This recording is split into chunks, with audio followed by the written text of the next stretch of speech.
There are phrases in human life that seem, at first glance, like simple observations of behavior.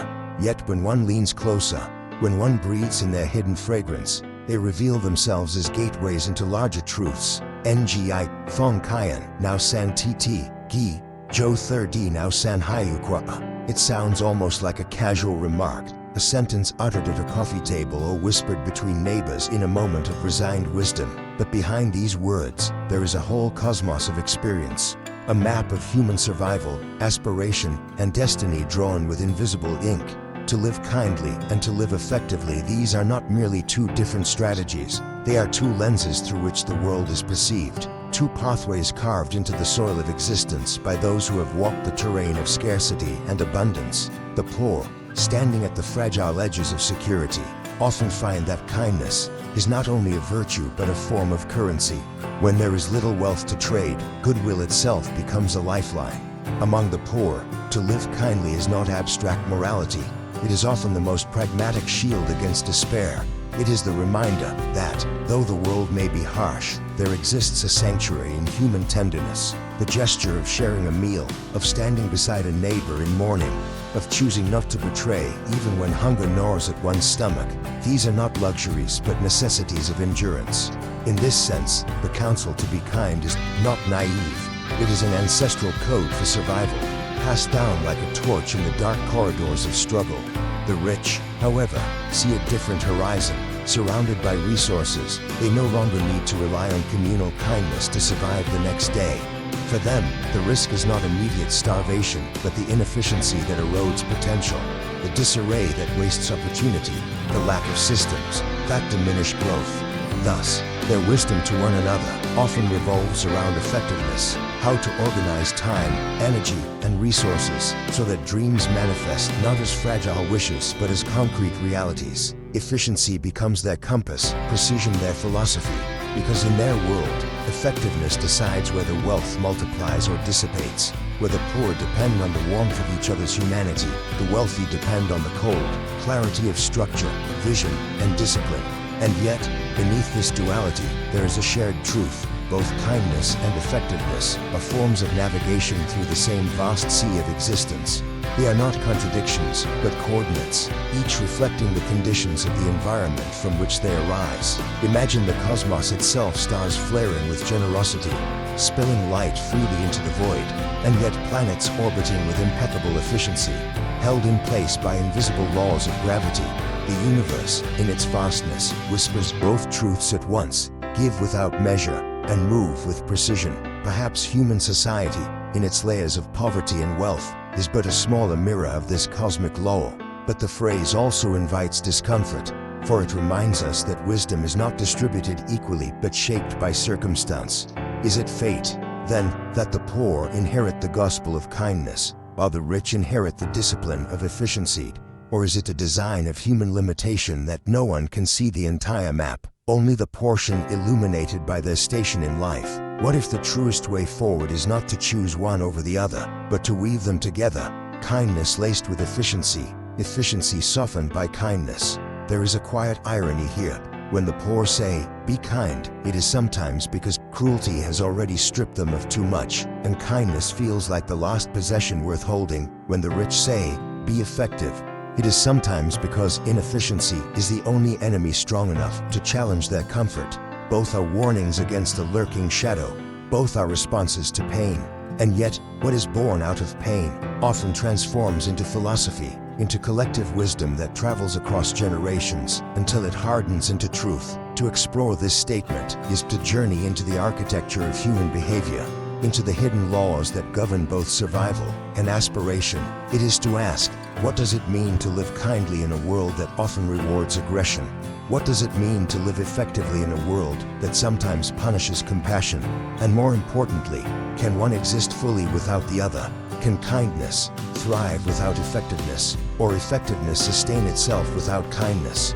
As we move deeper into this reflection, we must imagine life itself as a stage. On one side stand those who have little, holding kindness like a fragile lantern in the night. On the other side stand those who have much, constructing towers of efficiency that rise toward the sky. The play unfolds not as a battle but as a dialogue between these two forces, a conversation written in the language of experience. And we, as wanderers in this great theater, must ask ourselves not only which side we belong to, but how we might reconcile both into a higher harmony. The introduction, then, is an opening of a curtain.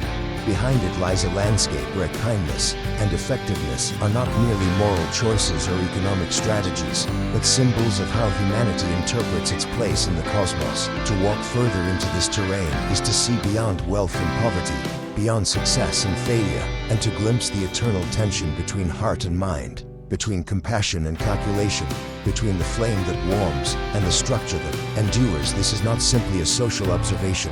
It is a key, and if turned properly, it may open doors to understanding not only human society, but the very essence of what it means to live wisely. If the introduction is the moment we first glimpse the horizon, then the core themes of this reflection are the constellations we must chart to navigate further. The phrase, Jigi, Gayo, Thong Kian, Now San Titi, Gig, Jo 30 Now San Hayut Kwa, is not simply a proverb of contrast, but a map of human consciousness. Divided by circumstance, yet united by its search for meaning, it speaks of two different wisdoms, born from two different altitudes of experience. To live kindly is, at its essence, to recognize the shared fragility of existence. It is the act of extending one's being into another, acknowledging that survival is not solitary but interwoven. The poor often stand at the threshold where survival is uncertain, where tomorrow cannot be assumed. In such a space, kindness becomes a survival instinct, disguised as morality. To be kind is to create bonds of trust, to form a network of mutual rescued, to plant small seeds of goodwill in barren soil, hoping they might bloom into shelter. This is not weakness. It is strategy wrapped in softness. A single loaf of bread divided in half creates not only two meals, but also an alliance that may protect both from starvation tomorrow. Effectiveness, on the other hand, emerges from abundance. It is not about whether one survives tomorrow, but about whether one's tomorrow expands or contracts. For the wealthy, efficiency is a form of discipline that ensures resources do not dissipate, like water through careless fingers. It is the architecture of control, the awareness that every moment, every decision, every allocation of energy has the potential to multiply or diminish the empire one stands upon. Effectiveness is not simply about productivity. It is about clarity of purpose, the sharpening of time into a blade that carves paths where bluntness would falter. But beneath these differences lies a deep asymmetry. Both kindness and effectiveness are responses to vulnerability. The poor are vulnerable to lack. Kindness shields them from isolation. The rich are vulnerable to waste. Effectiveness shields them from decay. In both cases, wisdom emerges as a kind of armor, a response to the condition of existence. This duality reveals something profound, that human beings do not simply inherit philosophies by choice, but that philosophies are born as echoes of circumstance. Here we encounter the first core theme, the contextual nature of wisdom. No principle stands alone in an abstract sky. Every piece of advice, every inherited maxim, is tethered to the soil of lived reality. A child raised in scarcity learns to see value in compassion, because compassion softens the jagged edges of life. A child raised in abundance learns to see value in efficiency, because efficiency prevents abundance from slipping into chaos. Wisdom, therefore, is not universal in form, though it may be universal in essence. The second core theme is the illusion of opposition. We are often taught to see kindness and effectiveness as opposing virtues, as though one belongs to the heart and the other to the mind, one to weakness and the other to strength. Yet when examined closely, the dichotomy dissolves. The most effective systems are those imbued with kindness, for they foster trust and loyalty. The most enduring kindness is that which is effective, for it sustains itself and does not collapse into martyrdom. What the proverb seems to suggest is contrast may, in truth, be an invitation toward integration. The third theme lies in the hidden architecture of survival and aspiration. Poverty or wealth, scarcity or abundance, are not just economic realities, but states of consciousness. To live in scarcity is to be constantly aware of interdependence, to know that one's life is bound by the mercy and cruelty of others. To live in abundance is to be constantly aware of potential, to know that one's life is bound by how wisely one stewards time and resources. In both cases, survival and aspiration demand a philosophy, a way of orienting oneself toward the future. But there is also an unspoken fourth theme, the cosmic one, the mirror of the universe. For what is kindness, if not the sun scattering its light freely across the cosmos, asking nothing in return? And what is effectiveness, if not the precision of planetary orbits, the silent law that ensures chaos does not consume creation? The poor and the rich, in their wisdoms, may unknowingly mirror the very design of the cosmos itself. Generosity balanced by order, abundance born from harmony. And yet, illusions persist. The poor may idealize kindness to the point where it becomes a trap, discouraging ambition, teaching that goodness alone is enough, even when it leaves one powerless. The rich may idolize effectiveness to the point where it calcifies into coldness, teaching that results justify all means, even when it hollows out the soul. In this lies the danger, that wisdom born from necessity becomes dogma, imprisoning those who cling to it without question. The poor may teach kindness and yet remain trapped in poverty because effectiveness was never cultivated. The rich may teach effectiveness and yet suffer spiritual emptiness because kindness was neglected. Thus emerges the deeper truth. The wisdom of kindness and the wisdom of effectiveness are incomplete on their own. They are halves of a circle, fragments of a larger whole. To live only kindly without effectiveness is to risk burning out like a candle too quickly consumed. To live only effectively without kindness is to risk becoming machinery, efficient yet soulless. Wholeness demands both. The richest lives are not those where one chooses kindness over effectiveness, or effectiveness over kindness, but those where one discovers the alchemy that binds them together. And so, this proverb is not simply a mirror of social reality, but a hidden teaching about integration. Perhaps the poor counsel kindness because it is what they can most readily practice. Perhaps the rich preach effectiveness because it is what they most readily command.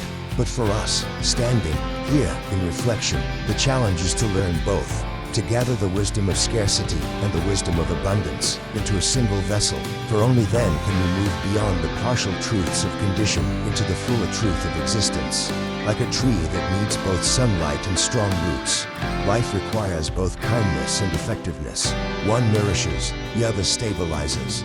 To favor one without the other is to grow lopsided, vulnerable to collapse. But together, they form the architecture of resilience, the blueprint of flourishing, the music of a life lived not only for survival, but for meaning. Every philosophy, when traced back far enough, is not only a thought, but a story. Humanity has always understood itself through the prism of metaphor, through the weaving of parables and myths that carry truths too vast for direct speech. The statement Gigi Gaeo Thong Kayan, now San Titi, Gigi Jo 30, now San Hu Kwa, is not merely sociological observation. It is an allegory in disguise. To understand it more deeply, we must enter the realm of symbolic narratives, where kindness and effectiveness walk, not as abstract principles, but as characters, archetypes, forces of destiny in the great theater of existence. Imagine a village built on the edge of a desert. The people, they are poor, their harvests thin, their days bound by uncertainty. In the village square stands an old well, its water scarce, yet precious. Every morning the villagers gather around it, waiting their turn.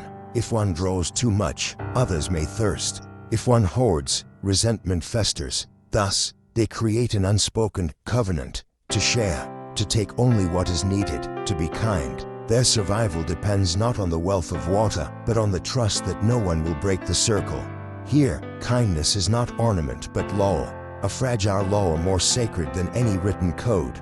The poor teach one another to live kindly, because without that kindness, the well runs dry not of water, but of trust. Now, shift the gaze to a city of marble towers far away. Here the fountains never cease, the granaries overflow. The people live not by ration but by rhythm. Yet even in abundance, danger lurks. Wealth unguarded decays, power unmanaged dissolves. In this city, the citizens are taught to be effective, to measure time like gold, to plan their ventures with precision, to prune waste as a gardener prunes dead branches. For them, effectiveness is not cruelty, it is clarity. It is the invisible scaffolding that ensures abundance does not rot into chaos. Where the desert taught kindness, the city teaches efficiency, each responding to its own elemental law. But the story does not end in division. Imagine a traveler who walks between the two worlds, the desert village and the marble city. In the desert, he learns the value of kindness, the warmth of shared bread, the dignity of sacrifice. In the city, he learns the value of effectiveness, the strength of order, the beauty of discipline. When he finally returns to his own land, he carries both torches, and for the first time his people see that the two flames are not rivals but complements. They light the night differently, but together they reveal the fuller landscape. This traveler is the archetype of integration, the reminder that the highest wisdom comes not from clinging to one truth, but from weaving truths into harmony. There is another parable, more ancient still. Two brothers inherit a field. The first, gentle and kind, spends his days giving freely to his neighbors. His heart is full, yet his granary empties quickly, and soon he himself becomes dependent on others' kindness. The second, sharp and calculating, works tirelessly, saving every grain, multiplying his wealth. His barns swell, but his heart grows colder, and when he falls ill, no one visits his side. Both brothers, in their extremes, suffer, yet in the heavens, a third path is whispered, the union of their gifts. The brother who is kind but ineffective, and the brother who is effective but unkind, are two halves of a broken circle. Only together could they have sustained both abundance and humanity. This parable, though simple, reflects the very tension of our proverb. Symbols multiply when we look closely. Kindness is water, flowing freely, nourishing, soft, yet without structure it spills into wastelands.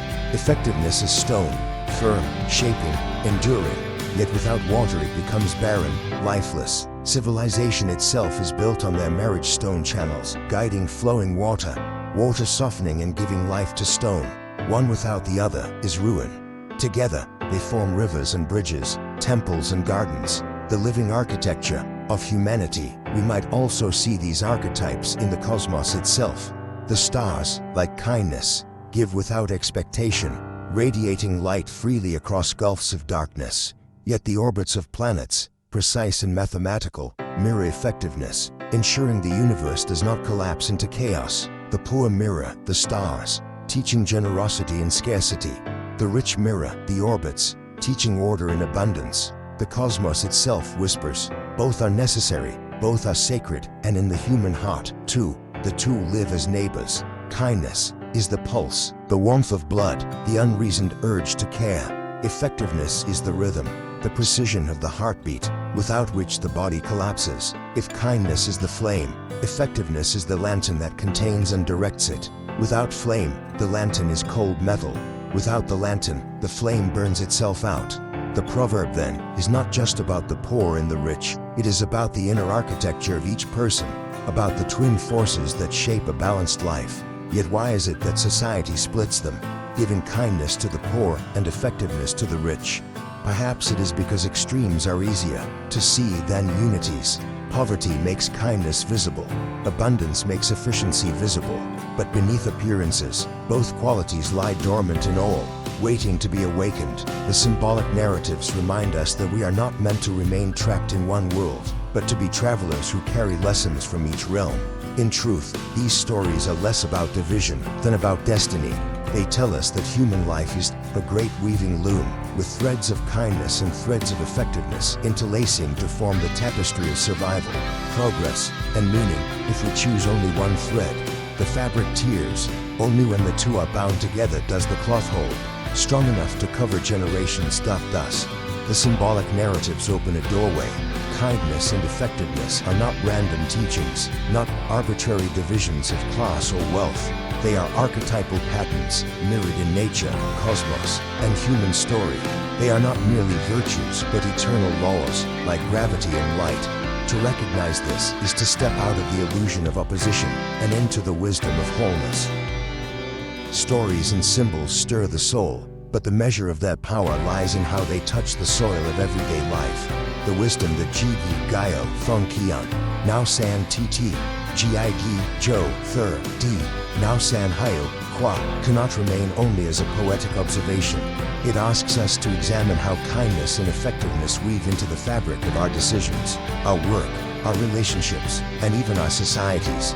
It asks us to stand at the crossroads of the two, and to ask, how, then, shall we live? In personal life, kindness often feels like the soft music of the heart, while effectiveness feels like the steady drum of the mind. If one wakes each day with only kindness, life may become a series of warm gestures that, though beautiful, fail to sustain themselves when hardship knocks at the door. The person who gives without structure, who forgives without boundary, risks being consumed by the very generosity they cherish. Conversely, if one wakes each day with only effectiveness, life may become an endless pursuit of optimization, a relentless sharpening of the blade, until nothing remains but the blade itself. Such a life may build towers but find them empty, may achieve victories, but stand alone upon their ruins. The integration begins when kindness gains form and effectiveness gains soul. Imagine a teacher, for instance, who enters her classroom with deep kindness, caring for the struggles of her students, but who also teaches with effective methods, creating structure, clarity, and progress. Her students not only feel loved, but also grow in knowledge and discipline. Without effectiveness, her kindness would be a fleeting comfort. Without kindness, her effectiveness would feel mechanical. Together, they transform education into both nourishment and empowerment. The same applies in families.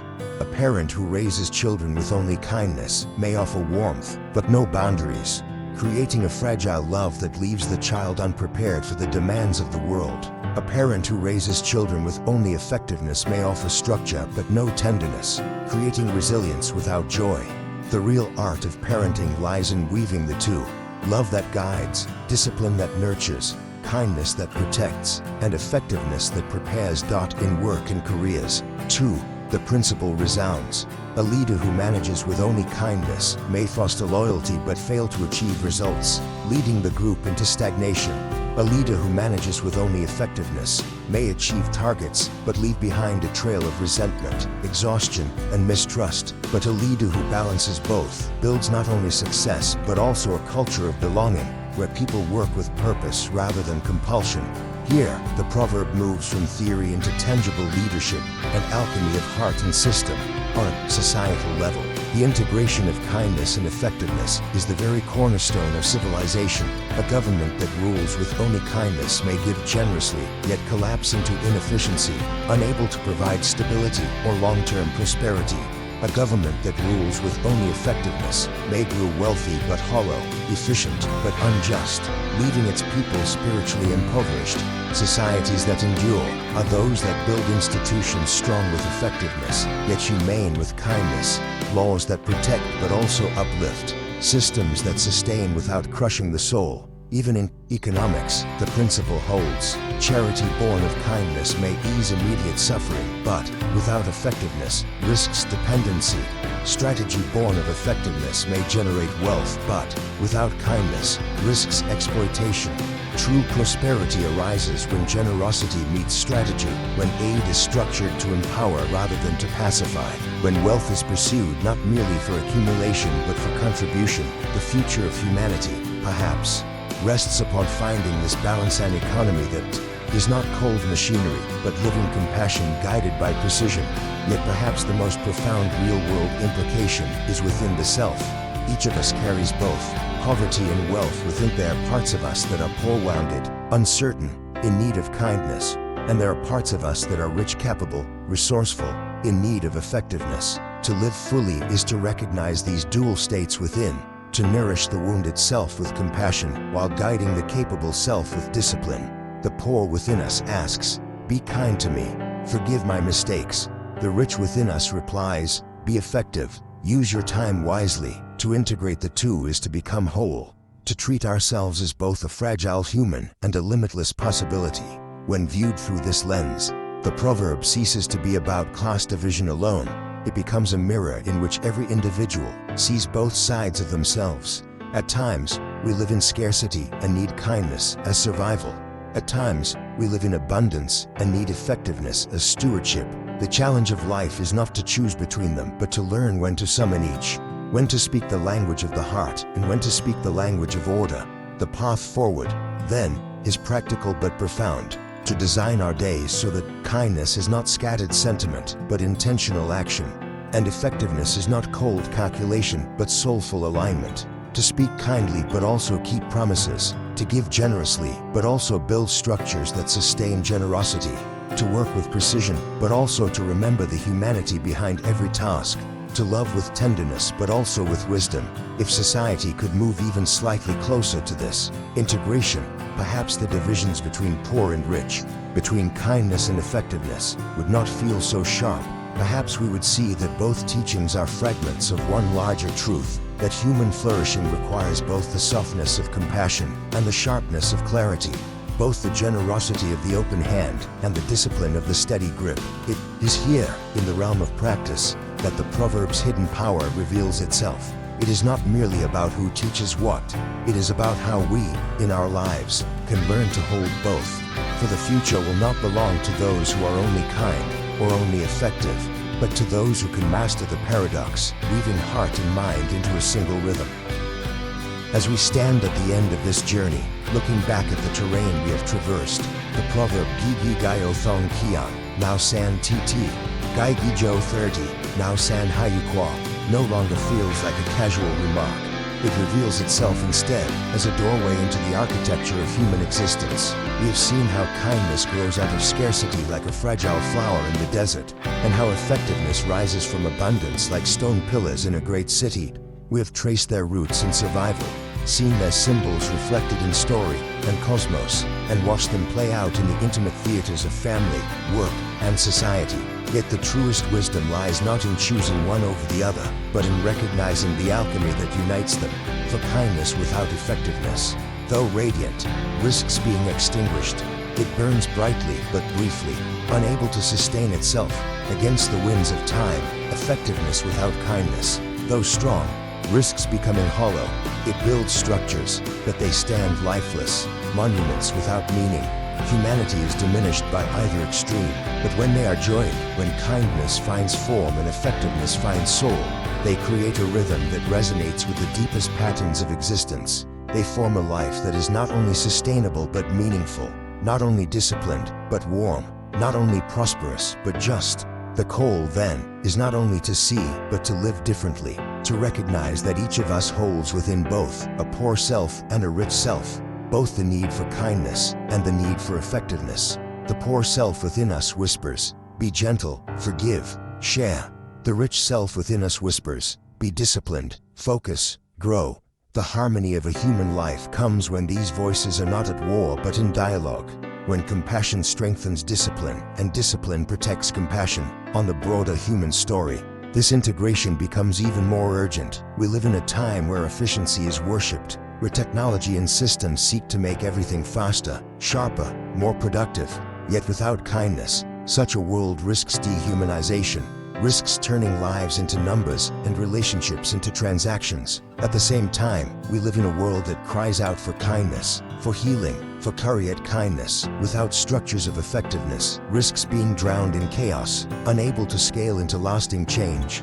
The challenge of our century may well be to rediscover this balance, a civilization that is both effective and kind, both powerful and compassionate. And so, the transformational call is simple but immense. Begin where you are.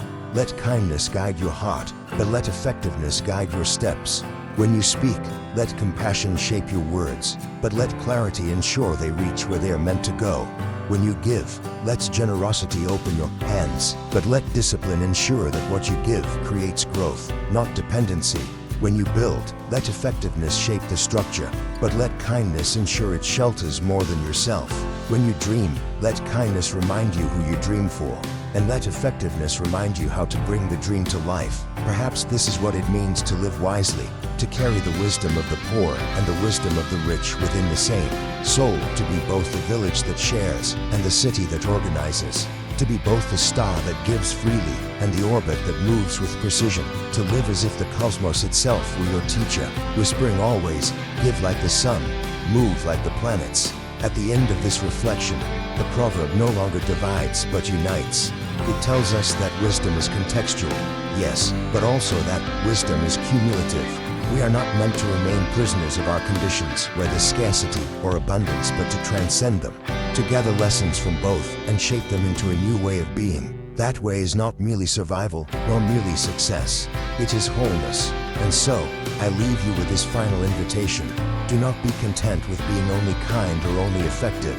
Do not reduce yourself to the narrow wisdom of circumstance. Instead, seek the higher path, where kindness and effectiveness meet, where heart and mind dance together, where the human spirit shines not only in warmth but in strength. For in that union lies not only the secret of flourishing, but the secret of becoming truly, fully alive.